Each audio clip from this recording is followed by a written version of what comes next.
అలా పిలిస్తే మాత్రమే బాలయ్యకు ఇష్టం. Shraddha Srinath shocking comments viral. Telugu ప్రేక్షకులకు హీరోయిన్ శ్రద్ధా శ్రీనాథ్ గురించి తెలిసిందే. మొదట జెర్సీ సినిమాతో ప్రేక్షకులకు పరిచయమైన ఈ భామ మంచి మంచి పాత్రల్లో నటిస్తూ మంచి గుర్తింపు అయితే తెచ్చుకుంది. శ్రద్ధా శ్రీనాథ్ తాజాగా నటించిన చిత్రం డాకు మహారాజ్.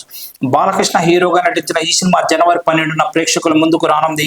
ఈ సినిమాలో శ్రద్ధా శ్రీనాథ్ నటించిన విషయం కూడా అందరికీ తెలుసు.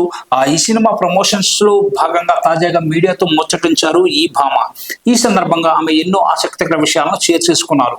నా కెరీర్ చాలా ముఖ్యమైన సినిమా డాకు మహారాజ్. నేను ఇప్పటి వరకు చేసిన సినిమాలు థ్రిల్లర్ గానో లేదంటే యాక్షన్ ప్రధానమైన కథలు గానో ఒక్క ప్రత్యేకమైన థీమ్ తోనో సాగేవి. అందుకు భిన్నంగా కమర్షియల్ హంగులన్నీ ఉన్న కథలో ఇప్పటి వరకు నటించలేదు.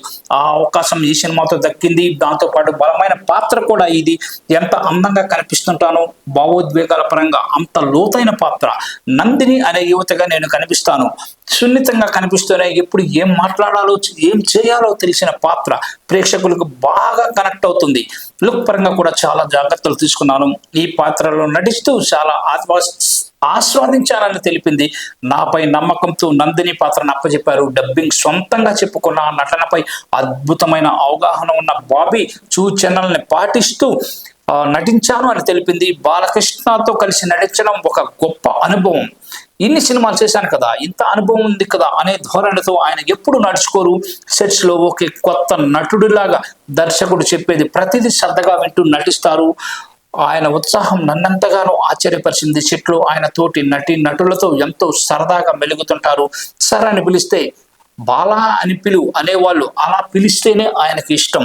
అంత సరదాగా ఉండే ఆయన ఒక్కసారి కెమెరా ముందుకు వెళ్ళగానే చుట్టూ ప్రపంచాన్ని మర్చిపోయి పాత్రలోకి పరకాయ ప్రవేశం చేస్తుంటారు. ఆయన నుంచి చాలా విషయాలు నేర్చుకున్నాను.